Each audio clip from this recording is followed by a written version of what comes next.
এক সুন্দর সকালে টুনটুনি গাছে বসে গান গাইছিল। রঙিন আমার পাখা, ডালে ডালে উড়ি উড়ি আমি গাই আনন্দ গাথা।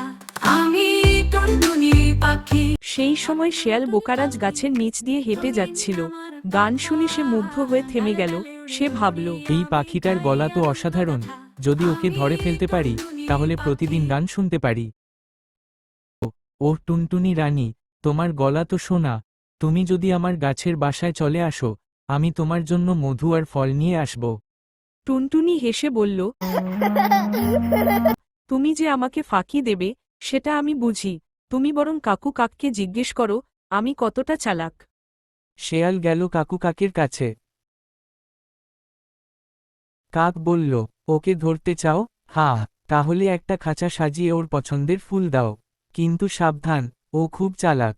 শেয়াল তাই করল, কিন্তু টুনটুনি দূর থেকে খাঁচা দেখেই হেসে বলল, ধুর, আমি তো পাখি, উড়ে উড়ে গান গাই, ফাঁদে পড়ি না ভাই। শেয়াল লজ্জায় গাছে গিয়ে বসে পড়ল।